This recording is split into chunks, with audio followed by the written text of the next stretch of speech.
नमस्कार साथियों, Prince RS academy के यूट्यूब चैनल पर आप सबका स्वागत है। जैसा कि आपको मालूम है, इस वीडियो पर हम लगातार रीट का जो एग्ज़ाम है उसको मद्देनज़र रखते हुए विभिन्न प्रकार के विषयों की शिक्षण विधियों के बारे में वीडियो डाल रहे हैं।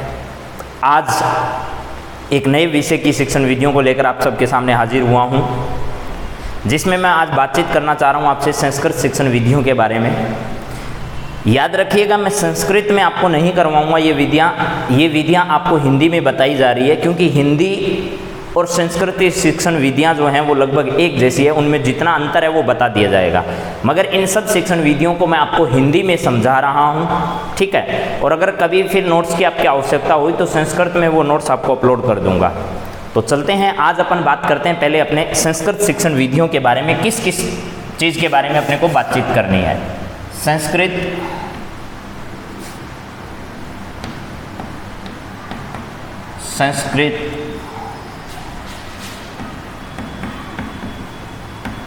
शिक्षण, इसमें ध्यान करिएगा प्यारे बच्चों। मुख्यतः आपसे 6 पॉइंट पर सवाल पूछे जाते हैं। यहाँ आपका सिलेबस जो है वो एक बार मैं बता देता हूँ। इन 6 विषयों में कौन कौन सी बातें आपसे पूछी जाएगी। देखिए, एक पूछा जाएगा आपसे भाषा शिक्षण, ठीक है। भाषा शिक्षण क्या होता है। फिर भाषा मनोविज्ञान क्या है, भाषा मनोविज्ञान क्या है,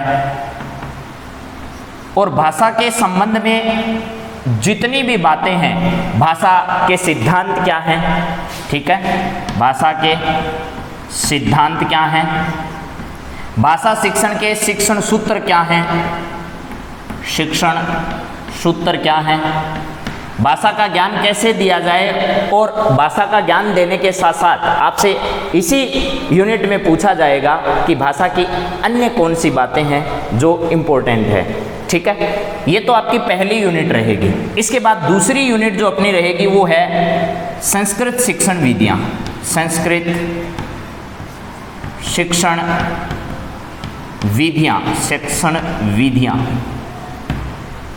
ठीक है। इन विधियों से आपके बहुत महत्वपूर्ण सवाल आने वाले हैं।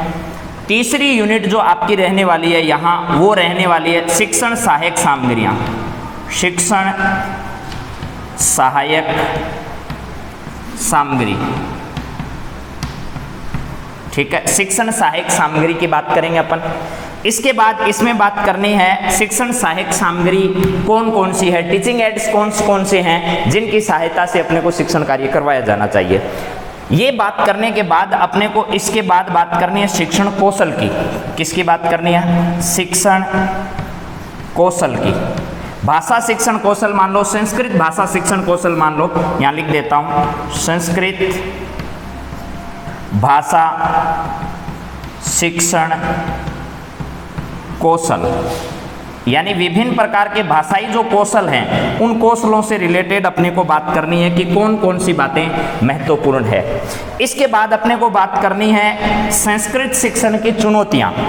संस्कृत भाषा शिक्षण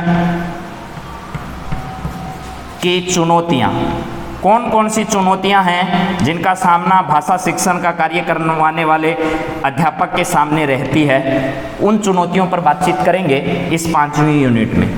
इसके बाद छठा टॉपिक जो अपना रहने वाला है वो रहने वाला है आपका यहाँ शिक्षण, जितनी भी जो शिक्षण विधियाँ हैं उन शिक्षण विधियों के बाद अंतिम टॉपिक आता है कि सब कुछ पढ़ा दिया गया है।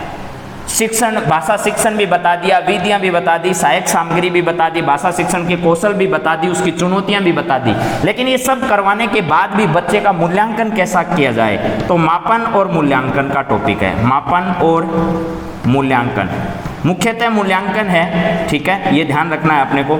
अब देखिए, ये इतने पॉइंट अपने को संस्कृत शिक्षण में पढ़ने हैं और 15 क्वेश्चन अपने यहाँ से बनते हैं, आपको मालूम है इस बात की।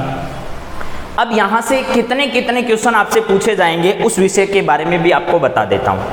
देखिए, सबसे पहले भाषा शिक्षण वाला जो पहला टॉपिक आपका है, इससे आपसे 2 सवाल पूछे जाएंगे। कितने सवाल? 2 सवाल, लगभग 2 सवाल का आइडिया रखना है। यहां से आपसे 7 सवाल पूछे जाएंगे, यानी संस्कृत शिक्षण विधियों से रिलेटेड लगभग आपसे 7 सवालों के आसपास सवाल पूछे जाएंगे। इसके बाद शिक्षण सहायक सामग्री से आपसे 1 या 2 सवाल पूछा जाएगा। इसके बाद संस्कृत भाषा शिक्षण से संबंधित आपसे 2 सवाल पूछे जाएंगे, और इसके बाद संस्कृत भाषा शिक्षण की चुनौतियां जो है उससे 1 सवाल पूछा जाएगा, और मापन और मूल्यांकन से रिलेटेड आपके पास लगभग 2 सवाल पूछे जाएंगे। अब देखो, लगभग आपके पास 9 ये हो गए, 10 और 12, 13 और 15 सवाल हो गए। लगभग इनमें 1-2 एक ऊपर नीचे होते रहते हैं, कभी 2 वाले से 1 का पूछ लेगा, कभी 1 वाले से 2 सवाल पूछ सकता है। ऐसा कर सकता है कि जैसे मूल्यांकन से 1 पूछा तो उसने यहाँ सहायक सामग्री से 2 पूछ लिए, फिर कभी कौशल से 1 पूछा तो शिक्षण की जो चुनौतियां हैं उससे 2 सवाल पूछ सकता है। ये आपका मोटा मोटा क्या रहेगा, आपका सिलेबस रहेगा। अपने को इन इतने बिंदुओं के बारे में बातचीत करनी है। अब अपन स्टार्ट कहाँ से करेंगे? पहली यूनिट में यहाँ नहीं करवा रहा हूँ अभी, ये अपन बाद में करेंगे। सबसे पहले अपन दूसरी यूनिट से अपना सिलेबस स्टार्ट करेंगे, जिसमें मैंने किया है संस्कृत शिक्षण विधियाँ जो हैं, यहाँ से अपन बातचीत स्टार्ट करेंगे। पहले विधियों को पढ़ेंगे, उसके बाद आपको भाषा शिक्षण और भाषा मनोविज्ञान शिक्षण सूत्र, भाषा शिक्षण के जो सिद्धांत हैं उन पर बातचीत करेंगे। और इसी यूनिट में अपन बाद में सीखेंगे कि किस प्रकार भाषा का उपयोगिता क्या है और भाषा कैसे सीखी जानी चाहिए। तो चलिए प्यारे साथियों, अपन दूसरी यूनिट संस्कृत शिक्षण की जो विधियां हैं वहां से अपने सिलेबस को स्टार्ट करते हैं, और आपको पूरी ये इतनी यूनिट है उनको बहुत अच्छे से करवाया जाएगा। आप चिंता नहीं करें, आप वीडियो को ज़्यादा से ज़्यादा लोगों तक शेयर करें और ज़्यादा से ज़्यादा लोगों तक इनको पहुँचाने की कोशिश करें, ताकि सब लोग इसका फ़ायदा उठा सकें। देखिए, पहले जो विधियाँ हैं उन विधियों के बारे में मैं अगर बात करूँ आपसे, विधियाँ, तो देखिए विधियों को मैं 3 हिस्सों में बांटता हूं। सबसे पहले तो आपको ध्यान होना चाहिए कि संस्कृत भाषा का जो ज्ञान है प्राचीन समय में ऋषियों के गुरुकुलों में दिया जाता था, और ऋषि जो होते थे वो पहले एक बच्चे की परीक्षा लेते थे, या ऐसे कह सकते हैं कि आश्रमों में जो गुरुकुलों में शिक्षा पद्धति थी वो उपनयन संस्कार के बाद आरंभ होती थी। पहले बच्चे का उपनयन संस्कार किया जाता था, उसके बाद ही वहाँ अलग अलग प्रकार की शिक्षाएं दी जाती थी। एक ही आश्रम में उनके धनुर्विद्या की शिक्षा, संस्कृत की शिक्षा, अनेक प्रकार की शिक्षाएं एक ही आश्रम में दिया जाती थी पहले। लेकिन समय धीरे धीरे बदलता गया, शिक्षण की विधियाँ भी बदलती गई। तो इन शिक्षण विधियों को ध्यान रखना है अपने को कि भाषा शिक्षण की विधियां, इसका मतलब भाषा क्या है? भाषा अभिव्यक्ति का एक माध्यम है। भाषा क्या है? अभिव्यक्ति का एक माध्यम है। आप अपने विचारों को किसी दूसरे के सामने रिप्रेजेंट करते हो, किसी दूसरे के विचार आप तक आते हैं, तो जो ध्वन्यात्मक इकाई है वो ही ध्वन्यात्मक इकाई जो है वो क्या कहलाती है? भाषा कहलाती है। इस भाषा की विधियों को प्राचीन समय से लेकर आज तक, चाहे वो ऋग्वैदिक काल हो, चाहे वो वैदिक काल हो, इन सभी कालों को लेकर मैं आगे बढ़ रहा हूं, और इस सभी कालखंडों में किन किन प्रकार की शिक्षण विधियों का प्रयोग किया जाता था। प्राचीन समय में कौन सी विधि थी, फिर जो बीच का समय आया लॉर्ड मैकाले की शिक्षा पद्धति से तक का जो काल था उस समय पे कौन सी विधियां चलती थी, और वर्तमान में कौन सी विधियां प्रचलन में है, इन सब की अपन बात करेंगे एक एक करके। तो सबसे पहले मैं इन विधियों को 3 हिस्सों में डिवाइड कर रहा हूं प्यारे साथियों, आपको समझना है। देखिए, सबसे पहले आती है प्राचीन विधियां। कौन सी है? प्राचीन विधियां। प्राचीन विधियां। उसके बाद 2 नंबर पॉइंट अपना है वो है नवीन विधियां। नवीन विधियां, ये जो विधियां हैं वो लॉर्ड मैकाले की जो शिक्षा पद्धति थी उस तक जो प्रचलन में थी वो कौन सी विधियां हैं? वो नवीन विधि कहलाती है। इसके बाद है नवीनतम विधियां। नवीनतम विधियां। नवीनतम विधियां, इनको अपन आधुनिक विधियां भी बोलते हैं। आधुनिक विधियां। आधुनिक विधियां कह दो, चाहे आप इसको नवीनतम विधि कह दो, ये सब की सब अपने को ध्यान रखनी है कि आधुनिक विधि कौन सी है, नवीनतम विधि कौन सी है, नवीन विधियां कौन सी है और प्राचीन विधियां कौन सी है। तो सबसे पहले एक एक करके इनके बारे में कौन कौन सी विधियां इनके अंतर्गत आती है उसके बारे में बातचीत करेंगे। उसके बाद एक एक करके अपन विधियों के बारे में भी बात करेंगे। सबसे पहले देखिए, प्राचीन विधियों को मैं 2 हिस्सों में डिवाइड करता हूं। ठीक है, प्राचीन में कौन कौन सी विधियां हैं? देखिए, एक तो आपके पास वो विधि है जिसका नाम है आपके पास पाठशाला विधि। कौन सी है? पाठशाला विधि। पाठशाला विधि याद रखनी है अपने को, बहुत इंपॉर्टेंट है ये सब विधियां। अगर भाषा का आप ज्ञान चाहते हो, भाषा शिक्षण विधियों को सीखना चाहते हो, तो एक एक करके इन सभी विधियों पर विस्तार से बातचीत करेंगे। एक तो है पाठशाला विधि। इस पाठशाला विधि के साथ साथ यहाँ है व्याकरण अनुवाद विधि। व्याकरण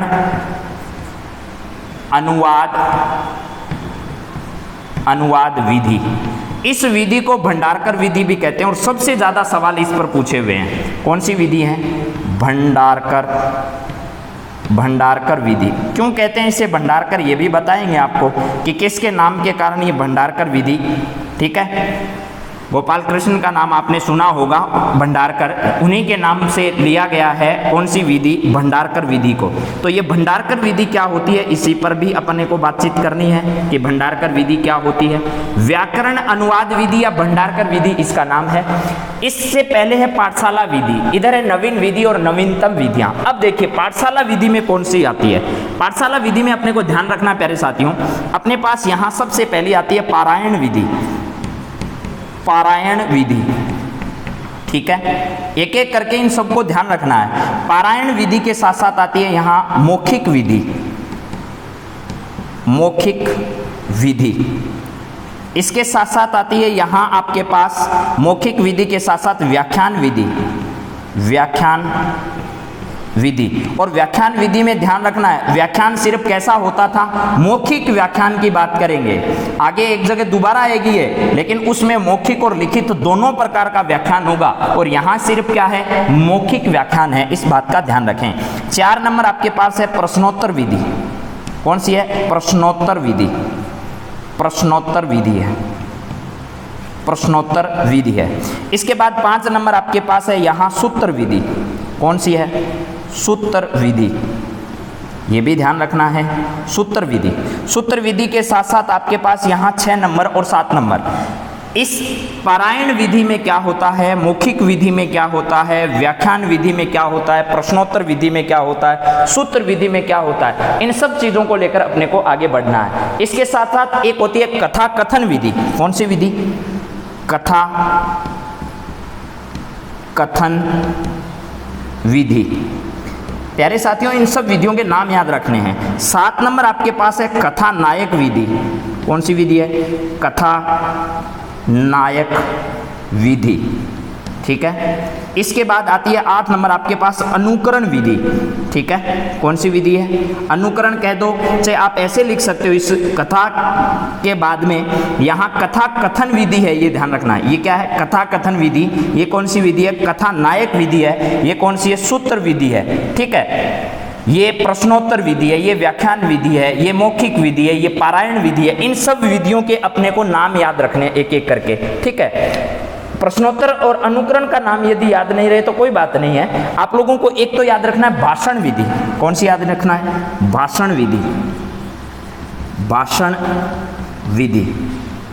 भाषण विधि के साथ देखो यहां मैंने लिखा है व्याकरण अनुवाद विधि। एक विधि होती है जिसको कहते हैं व्याकरण विधि, वो व्याकरण विधि इसी के अंतर्गत आती है। तो यहां मैं लिख दे रहा हूं, यहां कौन सी विधि है? व्याकरण विधि। व्याकरण विधि। इतनी विधियों के नाम तो आपको जरूर याद रखने हैं साथियों। पारायण विधि, मौखिक विधि, व्याख्यान विधि, प्रश्नोत्तर विधि, सूत्र विधि, कथा कथन विधि, कथा नायक विधि, भाषण विधि और व्याकरण विधि। ये इतनी विधियां जो हैं वो अपनी पाठशाला विधियां हैं। पाठशाला विधियां पारायण विधि, मौखिक विधि, व्याख्यान विधि, प्रश्नोत्तर विधि, सूत्र विधि, कथा कथन विधि, कथा नायक विधि, भाषण विधि और कौन सी है? व्याकरण विधियां। ये सब की सब वो विधियां हैं जो प्राचीन समय में क्या थी? प्रचलन में थी। यानी पाठशाला विधि के अंतर्गत वो विधियां आती है सब की सब जो प्राचीन समय में गुरुकुलों में, आश्रमों में ऋषि मुनि अपने शिष्यों को जो शिक्षण विधियों के माध्यम से अध्ययन अध्यापन का कार्य करवाते थे, वो शिक्षण विधियां हैं, वो प्राचीन विधियां हैं। आजकल उस समय के बाद ये सब विधियां, लॉर्ड मैकाले की जो शिक्षा पद्धति थी उससे बहुत पहले तक इन विधियों का प्रचलन धीरे धीरे क्या होता गया, कम होता गया। और लॉर्ड मैकाले जब आए उससे थोड़ा समय पहले तक जो विधियां प्रचलन में थी वो विधियां कौन सी थी, नवीन विधियां थी। कौन सी विधि, नवीन विधि। इन नवीन विधियों के अंतर्गत अपने को कौन कौन सी विधियों के बारे में जानना चाहिए, एक एक करके उन विषयों पर भी अपने को बातचीत करनी है कि ये विधियां कौन कौन सी है। ठीक है, इन सब विधियों के नाम भी अपने को याद रखने हैं। देखो, एक विधि है जिसका नाम है प्रत्यक्ष विधि। कौन सी विधि है, प्रत्यक्ष विधि। अब प्रत्यक्ष विधि क्या होती है आपको मालूम होना चाहिए, नहीं भी मालूम है तो एक एक करके अपने को इन सब के बारे में बातचीत करनी है आगे से आगे। अब एक एक करके इन सब विधियों के बारे में अपन चर्चा करें उससे पहले थोड़ा सा आपको याद रखना है कि रामकृष्ण गोपाल जो थे भंडारकर, उन्होंने 2 पुस्तकें लिखी थी। उन्हीं के नाम पर इनका नाम क्या पड़ा, भंडारकर विधि पड़ा, जो मैंने दूसरी बात आपको बताई है। ठीक है, यहाँ ये डॉक्टर गोपाल कृष्ण भंडारकर, इनका नाम अपने को याद रखना है। ठीक है, अब इन्होंने क्या किया, ये विधि थी इसमें व्याकरण के साथ साथ किस पर महत्व दिया जाता है, अनुवाद पर, यानी अंग्रेजी से संस्कृत कैसे पढ़ाया जाए इस पर ध्यान दिया जाता है। किसमें, व्याकरण और भंडारकर विधि में। प्रत्यक्ष विधियों या नवीन विधियों के अंतर्गत प्रत्यक्ष विधि तो आपको सबसे पहले मैंने बता दी है कि प्रत्यक्ष विधि में किस किस प्रकार के चीज़ों को शामिल किया जाता है। इसके साथ साथ इसमें पाठ्यपुस्तक विधि और प्रत्यक्ष विधि के साथ साथ ही हर्बर्ट विधि और मूल्यांकन विधि और व्याख्यान विधि भी शामिल है। यानी आपको याद रखना है प्रत्यक्ष विधि है, इसके साथ साथ इसमें एक तो आती है व्याख्यान विधि। अब देखिए व्याख्यान विधि में क्या क्या है। व्याख्यान विधि में आपको ध्यान रखना है, यहाँ जो व्याख्यान विधि बताई थी तो उस वक्त मैंने कहा था कि व्याख्यान विधि में मौखिक है, लेकिन ये मौखिक के साथ साथ कैसी है, मौखिक भी है और प्लस क्या है, लिखित भी है, दोनों प्रकार की थी। और ये याद रखना, ये जो विधियां हैं वो 1835 जो लॉर्ड मैकाले की शिक्षा पद्धति थी उस समय तक जो विधियां प्रचलन में थी गुरुकुलों के बाद में, वो विधियां कौन सी कहलाती है, नवीन विधियां कहलाती है। यहाँ आपके पास है व्याख्यान विधि, इसके बाद है हर्बर्ट विधि। हर्बर्ट विधि, हर्बर्ट का 5 पदीय जो विधि है वो अपने को याद रखनी है। कौन सी विधि है, हर्बर्ट विधि है। इसके बाद अनेक विधियों का प्रचलन धीरे धीरे बढ़ता गया, जैसे विश्लेषण विधि है, संश्लेषण विधि है, आगमन और निगमन विधि है। इन सब विधियों का प्रचलन समय के साथ साथ अलग अलग तरीके से अपने सामने आया, अलग अलग रूपों में हमारे सामने आया। उन सब विधियों की सहायता अपन लेते हैं। ठीक है, मूल्यांकन विधि भी इसी के अंतर्गत आती है, पाठ्य पुस्तक विधि भी इसी के अंतर्गत आती है। अपन लिख सकते हैं यहाँ पाठ्य पुस्तक विधि। यानी पहले क्या होता था, सुनकर ही चीजों को याद रखना जाता था, लेकिन उसके बाद पाठ्य पुस्तकों की भी सहायता ली जाने लगी। पाठ्य पुस्तक विधि भी इसे कहा जाता है। ठीक है, याद रखना है कौन सी विधि है, पाठ्य पुस्तक विधि है, व्याख्यान विधि है, हर्बर्ट विधि है। इस प्रकार की विधियां जो हैं वो इस समय में क्या आने लगी, हम सब के सामने आने लगी। इसके अलावा फिर है नवीनतम विधियां कौन कौन सी है। ये देखिए, ये आजकल बहुत ज़्यादा है और परीक्षा में सवाल नवीनतम विधियों से ज़्यादा पूछा जाता है। सबसे पहले अपने को ध्यान रखना है आगम उपागम विधि। कौन सी विधि है, आगम उपागम विधि। आगम उपागम विधि है। इसके बाद अपने को अगला याद रखना है यहाँ शिक्षण सहायक सामग्री। शिक्षण सहायक सामग्री के साथ जो विधियां पढ़ाई जाती है वो सब की सब कौन सी विधियां हैं, नवीनतम या आधुनिक विधियों में आती है। इसके अलावा देखिए ऑनलाइन जो विधि है, ऑनलाइन टीचिंग। ठीक है, ऑनलाइन टीचिंग जो है वो भी इसी के अंतर्गत आता है। इसके साथ साथ अभिक्रमित अनुदेशन जो है, कौन सा है, अभिक्रमित अनुदेशन। अभिक्रमित अनुदेशन, ये अभिक्रमित अनुदेशन भी क्या है, इसी के अंतर्गत आता है। ये बात आपको समझ में आ रही होगी शायद। इसके अलावा देखिए विश्लेषण विधि जो है वो भी इसी के अंतर्गत आती है। विश्लेषण विधि, विश्लेषण विधि, इसका भी प्रयोग यहाँ किया जाता है। इसके अलावा दल शिक्षण जो है, दल शिक्षण, वो भी यहाँ आता है। इसके अलावा यहाँ आप लोग वाद विवाद विधि भी लिख सकते हो, जिसको संवाद विधि भी अपन कहते हैं। अलग अलग तरीके के संवाद अलग अलग समय में किए जाते थे और वो प्राचीन समय में भी प्रचलन में थी। जैसे मैंने यहाँ लिखा नहीं है, आप यहाँ एक विधि और लिख सकते हो 10वीं, वाद विवाद विधि। कौन सी विधि? वाद और विवाद विधि, वाद विवाद विधि, इसको भी लिख सकते हो। किस में लिखनी है? ये लिखनी है आपको पाठशाला विधि में। ये पाठशाला विधि का ही भाग माना जाता है। कौन सा? वाद विवाद विधि। तो इतनी सारी चीजों को आपको समझ में आ गया होगा। समस्या समाधान, प्रायोजन और उपचारात्मक, ये सब शिक्षण विधियां जो हैं वो भी नवीनतम विधियां हैं। कौन सी? उपचारात्मक, उपचारात्मक विधि। ठीक है, ये विधि भी आपको याद होगी। उपचारात्मक विधि भी किसके अंतर्गत आती है? वो नवीनतम विधि के अंतर्गत आती है। यहाँ मैंने ऑनलाइन टीचिंग सारे आपके सामने लिख दिए हैं। अभिक्रमित अनुदेशन भी लिख दिया है, विश्लेषण भी लिख दिया है, दल भी लिख दिया है, आगम उपागम विधि भी लिख दी है। इसके अलावा जितनी भी विधियां जो वर्तमान में प्रचलन में है, वो सब की सब प्यारे साथियों किसके अंतर्गत आती है? वो नवीनतम विधियों के अंतर्गत आती है। मैंने कंप्यूटर उपागम आपको बताया है और आगे कंप्यूटर उपागम की सारी बातें अपने को विस्तार से भी करनी है। इसके साथ साथ आपको निदानात्मक शिक्षण भी बता दिया और समस्या समाधान भी बता दिया। तो ये सब नाम मैं यहाँ नहीं लिखूं तो भी चल जाएगा, शायद आपको समझ में आ जाएगा। ये यहाँ लिख देता हूँ। कंप्यूटर उपागम मैंने यहाँ लिखा नहीं है, लेकिन फिर भी आपको समझ में आ रहा है। अभिक्रमित अनुदेशन के अंतर्गत ही आ जाता है कंप्यूटर उपागम।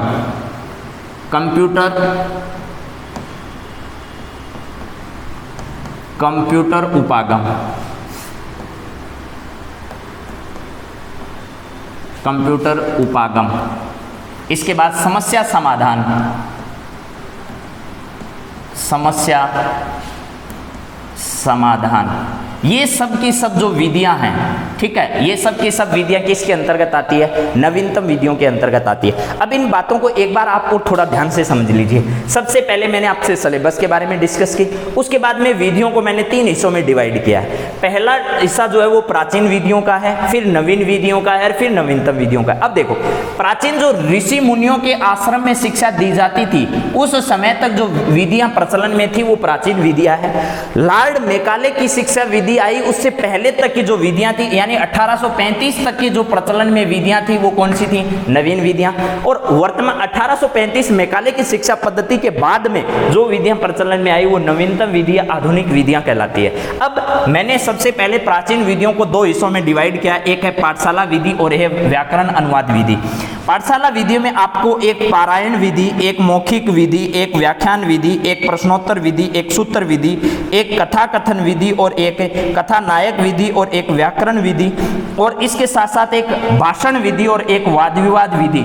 ये इतनी विधियां आपको पाठशाला विधि में याद रखनी है। व्याकरण अनुवाद विधि अलग है, जिसे अपन भंडारकर विधि भी कहते हैं। डॉक्टर गोपाल कृष्ण भंडारकर ने इस विधि को दिया था। यानी जैसे अंग्रेजी है, अंग्रेजी से दूसरी संस्कृत भाषा में जो पठन पाठन किया जाता है, यानी बच्चों को पढ़ाया जाता है जिस विधि से, उसे कहते हैं भंडारकर विधि। बहुत इंपॉर्टेंट है ये वाली विधि, हर परीक्षा में इस भंडारकर विधि से सवाल आता ही आता है। नवीन विधियों में कौन सी है? प्रत्यक्ष विधि है, यानी बच्चों को प्रत्यक्ष किसी चीज के बारे में जानकारी देना, उनको प्रत्यक्ष उस चीज से रूबरू करवाना, प्रत्यक्ष विधि विस्तार से और बात करेंगे। व्याख्यान विधि जिसमें मौखिक और लिखित दोनों प्रकार की, पहले जो पढ़ाया गया उसमें सिर्फ मौखिक कार्य होता था, उसमें लिखित नहीं होता था। बच्चे सुनकर ही सारी चीजों को याद करते थे, यानी ऋषि मुनि उनके सामने बोलते थे और बच्चे उनका स्मरण करते थे, चिंतन करते थे, मनन करते थे, उनके बाद उन चीजों को स्मरण रखते थे यानी याद रखते थे। लेकिन इसके बाद क्या आया? मौखिक के साथ साथ लिखित भी आ गया। फिर है अर्बट की 5 पदीय जो विधि है वो अपने को याद करनी है। इसके बाद पाठ्य पुस्तक विधि है। पाठ्य पुस्तक का मतलब उससे पहले पाठ्य पुस्तकों का प्रयोग नहीं किया जाता था, लेकिन यहाँ पाठ्य पुस्तकों का प्रयोग होने लगा। फिर नवीनतम विधियों में कौन सी है? आगम उपागम विधि है। शिक्षण सहायक सामग्रियों की सहायता से जो विधियां काम में ली जाती है वो सब विधियां हैं। ऑनलाइन टीचिंग जो है, जो वर्तमान में इस लॉकडाउन के दौरान तो सबसे ज्यादा प्रचलन में है, तो ये ऑनलाइन टीचिंग भी किसका है? नवीनतम उपागम का या नवीनतम विधियों का उदाहरण है। अभिक्रमित अनुदेशन है। अभिक्रमित अनुदेशन हर परीक्षा में इससे एक सवाल आता ही है। विश्लेषण विधि है, दल शिक्षण विधि है, उपचारात्मक और निदानात्मक, उपचारात्मक और कौन सा? निदानात्मक, निदानात्मक, ये दोनों विधियां एक साथ आपको पढ़ाई जाएगी, उपचार और निदान किया जाएगा। फिर कंप्यूटर उपागम आपको पढ़ना है, फिर समस्या समाधान अपने को पढ़ना है। ये इतनी शिक्षण विधियां जो हैं इनके बारे में अपने को विस्तार से भी चर्चा करनी है, लेकिन आज अपन थोड़ी थोड़ी चर्चा इन पाठशाला विधियों के बारे में करना चाह रहे हैं। देखिए, सबसे पहले मैं पाठशाला विधि के बारे में आपको बताऊं। ऋषि मुनि के आश्रम में जब बच्चे जाते थे, वो भी उनके लिए एक पाठशाला का ही काम करते थे, आश्रमों में उनको शिक्षा दी जाती थी।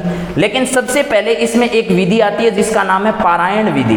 कौन सी विधि है? पारायण विधि। तो इनके बारे में दो दो लाइनें अपने को पढ़नी है, ज़्यादा कुछ नहीं है। तो इन सब के बारे में मैं आपको थोड़ा थोड़ा बता देता हूँ कि कौन कौन सी विधियाँ हैं और किस किस प्रकार की विधियाँ हैं। उसके बाद विस्तार से तो अपने को सबके बारे में आगे चर्चा करनी ही है, लेकिन अभी आप सुन लीजिएगा थोड़ा थोड़ा। सबसे पहले पारायण विधि। कौन सी है? पारायण विधि। पारायण का मतलब होता है बार बार चीजों को बोलना, पढ़ना। ठीक है। इस पारायण विधि से पहले अपने को जान लेना चाहिए पाठशाला विधि के बारे में।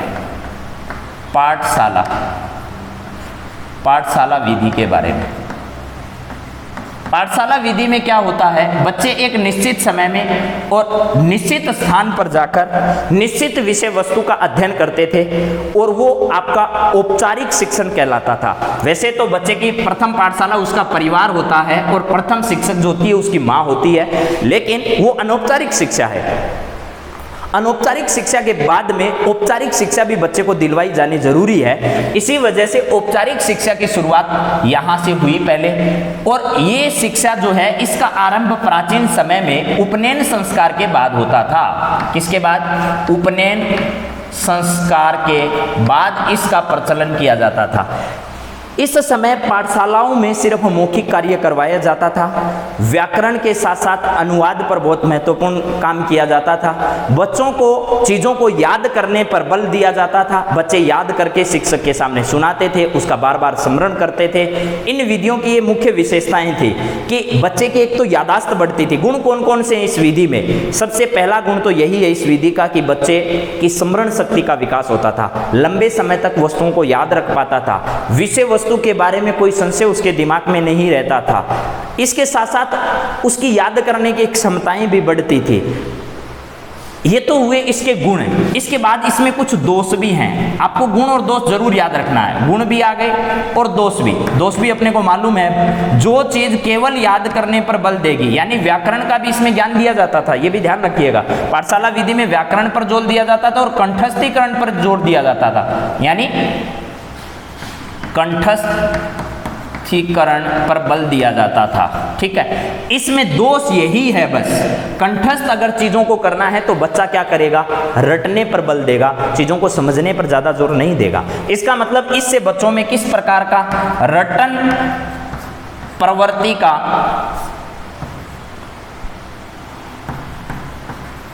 प्रवृत्ति का क्या हो गया? बच्चों में विकास होने लग गया। लेकिन बच्चों में रटन प्रवृत्ति के अलावा जो चीजें थी उन पर ज्यादा ध्यान नहीं दिया गया और बच्चे इससे क्या होने लगे? पिछड़ना शुरू हो गए। तो इसका कंक्लूजन यही निकलता है पाठशाला विधि का, प्यारे साथियों, कि पाठशाला विधि जो है वो उपनयन संस्कार के बाद तो आरंभ होती थी, ये बात सही है, लेकिन इस विधि में व्याकरण के साथ साथ कंठस्थीकरण पर बल दिया जाता था, लेकिन बच्चे की समझ पर ज्यादा बल नहीं दिया जाता था। इस वजह से यह विधि कारगर तो थी लेकिन ज्यादा कारगर नहीं थी। वर्तमान समय को देखते हुए यह विधि ज्यादा प्रासंगिक नहीं है। समझ में आ गई बात? अब अगली विधि अपने पास पारायण विधि। पारायण का मतलब होता है किसी चीज को बार बार दोहराना, जैसे गीता का पारायण करना, यानी उसका वाचन करना। तो बच्चों को क्या किया जाता था पाठशालाओं में, या वेदों का, उपनिषदों का, उसके अलावा विभिन्न प्रकार के ग्रंथों का, विभिन्न प्रकार के श्लोकों का पारायण करवाया जाता था बच्चों को, यानी उनको बार बार दोहराने के लिए कहा जाता था। जैसे कोई बच्चा एक बार में अगर सही कर देता है तो ठीक है, नहीं करता है तो उसे 2 बार उसका पारायण करवाया जाता था, 3 बार भी करवाया जाता था, 5 बार भी, 7 बार भी। यानी जो बच्चा जितना लेट सीखता था, जितनी ज्यादा गलतियां करता था, उतनी ज्यादा बार उनका क्या करवाया जाता था? पारायण करवाया जाता था। बच्चों को बार बार चीजों को दोहराने के बारे में कहा जाता था। इसका मतलब ये विधि भी कंठस्थीकरण पर क्या देती है? बल देती है। इस विधि में भी समझ पर ज्यादा ध्यान नहीं दिया गया।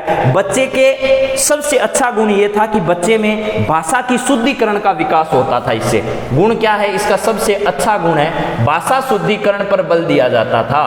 भाषा शुद्धिकरण पर क्या दिया जाता था, बल दिया जाता था। लेकिन इसका दोष वही है, ठीक है, भाषा शुद्धिकरण होती थी, ऐसी कोई बात नहीं है, भाषा का शुद्धिकरण होता था, लोग भाई हजारों हजारों श्लोक बोल लेते थे बिना देखे, कंठस्थीकरण का भी महत्व था इस समय। लेकिन वही बात है कि इससे रटन प्रवृत्ति का ही विकास होता था, बच्चे उनको रटते रहते थे, लेकिन उनका समझ का जो विकास है वो नहीं हो पाता था। इसके बाद देखिए प्यारे बच्चों, अगली विधि अपने पास है मौखिक विधि।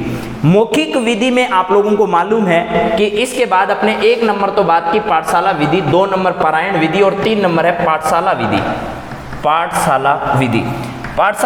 पाठशाला विधि के अलावा मौखिक विधि, मौखिक विधि।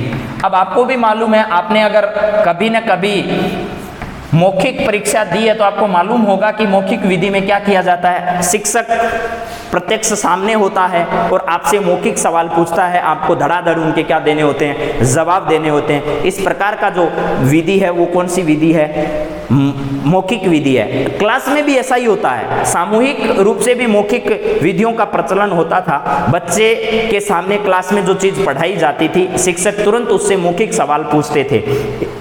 आपने गुरुकुलों में, टीवी में कई बार देखा होगा, गुरुकुली शिक्षा के बारे में बने बहुत सारे नाटक आते हैं।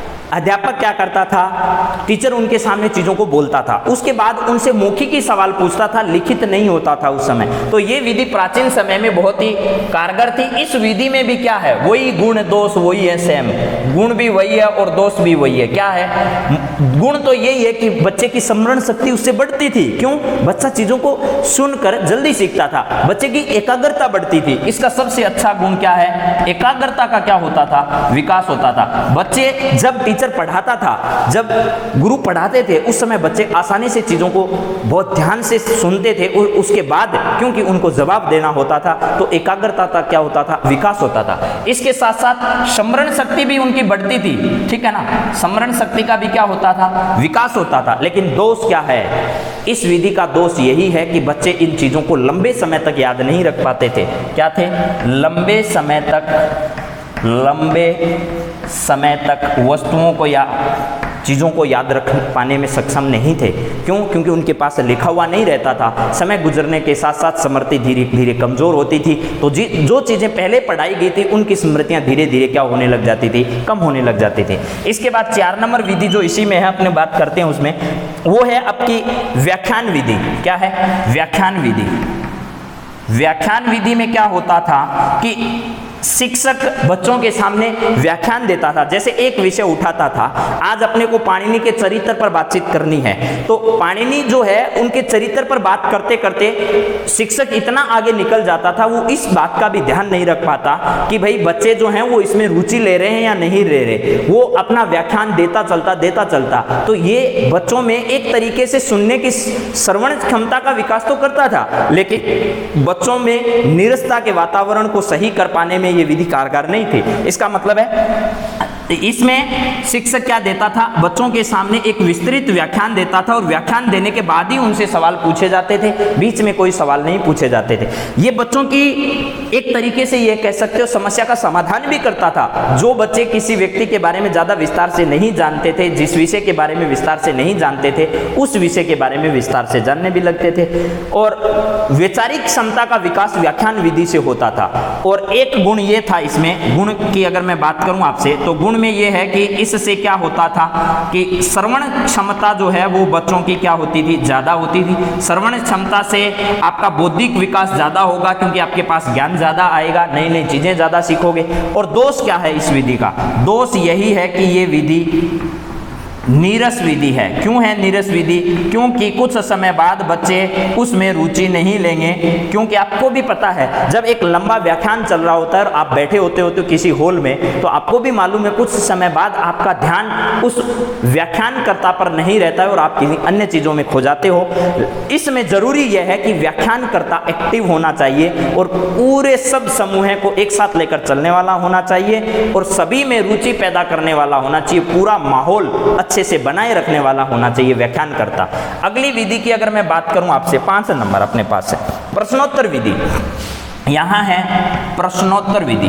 प्रश्नोत्तर में क्या होता है कि शिक्षक बच्चों से सीधे सवाल करते थे और बच्चे इनका सीधा जवाब देते थे। सबसे पहले आपको मालूम है प्रश्नोत्तर विधि में वही दो बातें हैं जो आप लोगों को मौखिक विधि में बताई है, ठीक है। प्रश्नोत्तर विधि में सीधा प्रश्न उसका उत्तर, सीधा प्रश्न उसका उत्तर, यही बताना होता था। लेकिन मौखिक विधि में किसी भी प्रकार के सवाल शिक्षक पूछ सकते थे, लेकिन प्रश्नोत्तर विधि में जो विषय वस्तु से संबंधित है वही सवाल पूछे जाते थे, पूर्व निर्धारित सवाल होते थे लगभग इसके अंतर्गत। तो इसमें भी क्या होता था कि भाई बच्चे में एक तो याद करने की क्षमता बढ़ती थी, याद करने की क्षमता यानी याददाश्त बढ़ती थी बच्चों की। इसके अलावा तुरंत हाजिर जवाबी बच्चों को दी जाती थी, वो तो मौखिक विधि में होता था। मौखिक विधि में शिक्षक किसी भी प्रकार के सवाल पूछ सकते थे, लेकिन प्रश्नोत्तर विधि में ऐसा नहीं होता था। जो विषय वस्तु है उसी से संबंध में सवाल पूछे जाते थे, ठीक है। प्रश्नोत्तर विधि आपको ये याद होना चाहिए, प्रसिद्ध दार्शनिक का नाम आपने सुना होगा सुकरात का। उस सुकरात के द्वारा इस विधि को दिया गया था। सुकरात ने कौन सी विधि का आविष्कार किया था, तो आपको याद होना चाहिए प्रश्नोत्तर विधि का आविष्कार किया था, यानी प्रश्नोत्तर विधि का प्रतिपादन किया था। प्रश्नोत्तर विधि के बारे में सबसे पहले सुकरात ने बताया था। इसके बाद देखिए 6 नंबर अपने पास जो विधि है वो है सूत्र विधि। कौन सी विधि है? सूत्र विधि। व्याकरण के लिए सबसे ज्यादा जो कारगर विधि है, व्याकरण शिक्षा के लिए जो सबसे ज्यादा कारगर विधि है वो कौन सी है? वो आपकी सूत्र विधि है। इस विधि में बच्चों को सूत्र पहले कंठस्थ करने होते थे, उसके बाद उनका प्रयोग किया जाता था, ठीक है। इस विधि के बारे में ये भी कहा जाता है कि घटे समुद्र पूर्णम। क्या कहा जाता है? घटे समुद्र पूर्णम, घटे समुद्र पूर्णम। इसका मतलब यह है कि घड़े में पूरा समुद्र समाना। क्या है? घड़े में पूरा समुद्र समाना, यानी पूरे घड़े में समुद्र समाने का मतलब है छोटे से फॉर्मूले के माध्यम से आप बड़ी से बड़ी चीजों को आप बच्चों के सामने रिप्रेजेंट कर सकते हो। इस विधि का नाम क्या है? सूत्र विधि। व्याकरण शिक्षा में सबसे ज्यादा काम आने वाली विधि कौन सी है? सूत्र विधि। इसके बाद देखिए कथा कथन विधि का मतलब आचार्य बच्चों को एक कथा सुनाते थे और बच्चों को वापस उस कथा के बारे में, उनके पात्रों के बारे में और अलग प्रकार की शिक्षा उससे किस प्रकार की मिलती है ये बच्चों से पूछते थे। इस प्रकार कथा को कहकर जो विधियां सुनाई जाती थी, जैसे भगवान राम के चरित्र पर बच्चों को कथा सुनाई जाती, भगवान कृष्ण पर कथा सुनाई जाती और अनेक प्रकार के विद्वानों के बारे में जो कथा सुनाई जाती थी, जैसे अनेक प्रकार की कथाओं के नाम आपको याद होंगे, ठीक है। उन सब कथाओं के बारे में जो विचरण, जैसे भागवत कथा है भगवान श्री कृष्ण के बारे में है, रामचरितमानस है भगवान राम की कथा है। इस प्रकार के उच्च कोटि के जीवन परिचयों की जो कथाएं हैं वो बच्चों के सामने सुनाई जाती थी। किसके बारे में? कथा कथन विधि के अंतर्गत। और अंत में बच्चों के नैतिक शिक्षा का विकास उससे किया जाता था, बच्चों की वैचारिक क्षमता का विकास किया जाता था। तो बच्चों से पुनः ज्ञान प्राप्त किया जाता था कि बच्चे इससे किस प्रकार की शिक्षा को ग्रहण करते हैं। इसके बाद है कथा नायक विधि। कौन सी विधि है? कथा नायक। कथा नायक में क्या होता है? कक्षा के किसी एक बच्चे को जिसकी स्मरण क्षमता जो अन्य बच्चों से अलग है, जो प्रतिभावान बच्चा है, उस एक बच्चे को क्लास में क्या किया जाता था? खड़ा किया जाता था और वो बच्चा सभी बच्चों के सामने इस प्रकार की कथाओं का क्या करता था? वाचन करता था मान लो, या कथा बच्चों को सुनाता था। अनेक प्रकार के बच्चों से वो विचार विमर्श करता था। उस प्रकार की जो विधि है वो होती है कथा नायक विधि। और इस कथा नायक विधि में कई बार ऐसा होता था कि वो जो क्लास का होशियार बच्चा है उसी को कथा का नायक बनाया जाता था और उसी को नायक बनाकर पूरी कथा को समझाया जाता था। ये भी किस में होता था? कथा नायक विधि में होता था। फिर आपकी भाषण विधि। भाषण विधि में जैसे आपकी व्याख्यान विधि है, ठीक उसी प्रकार की भाषण विधि है। व्याख्यान विधि में तो कोशिश की जाती थी कि सबको साथ लेकर चला जाए। भाषण विधि में तो बिल्कुल नीरसता आती थी, क्योंकि एक व्यक्ति लगातार बोलता रहता था, उसमें किसी भी प्रकार की समस्या का समाधान नहीं होता था। तो भाषण विधि वर्तमान समय में केवल राजनीतिक विधि बची है। राजनेता केवल भाषण देते हैं, वही भाषण है। लेकिन याद रखिएगा अलग अलग प्रकार के जो व्याख्यान होते हैं वो आज भी व्याख्यान विधि, जिसको स्पीच अपन कहते हैं, वो विधि वर्तमान में भी प्रचलन में है। इसके बाद है व्याकरण विधि। व्याकरण विधि के अंतर्गत आपको मालूम होना चाहिए व्याकरण विधि सूत्रों के साथ ही पढ़ाई जाती है और भाषा की जो आत्मा होती है वो व्याकरण होती है। आप लोगों को याद होगा व्याकरण विधि के बारे में और ज्यादा विस्तार से आगे चर्चा करने वाले अपन। व्याकरण किसी भी भाषा की क्या होती है? आत्मा होती है। तो पहले बच्चों को क्या दिया जाता था, अनेक वस्तुओं के ज्ञान के साथ साथ व्याकरण का ज्ञान भी दिया जाता था। भाषा के ज्ञान के साथ साथ व्याकरण के बारे में भी बच्चों को बताया जाता था। इसके बाद देखिए मैंने एक लिखा है यहाँ वाद विवाद विधि। इस वाद विवाद विधि के बारे में तो आपने बहुत सुना होगा। पहले राजा महाराजा भी अपने यहाँ क्या करते थे, अनेक प्रकार की वाद विवाद प्रतियोगिताओं का आयोजन करते थे। ठीक है, आपने मैत्री और गार्गी का संवाद सुना होगा।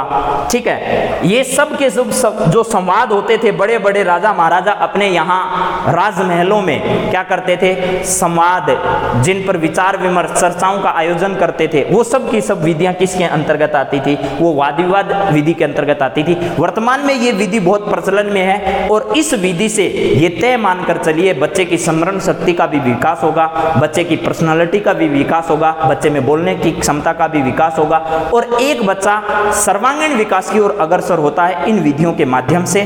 तो प्यारे साथियों, आज की क्लास को मैं यहीं विराम देता हूं। प्राचीन विधियां हैं जिसके बारे में मैंने एक शॉर्ट आपके सामने व्याख्या प्रस्तुत की है। ये हमारी पहली क्लास थी। अगली क्लास में अपन धीरे धीरे करके इन सभी प्रकार की विधियों के बारे में विस्तार से अध्ययन करेंगे। आप इस वीडियो को लाइक, शेयर और सब्सक्राइब इस चैनल को जरूर करते चलिएगा।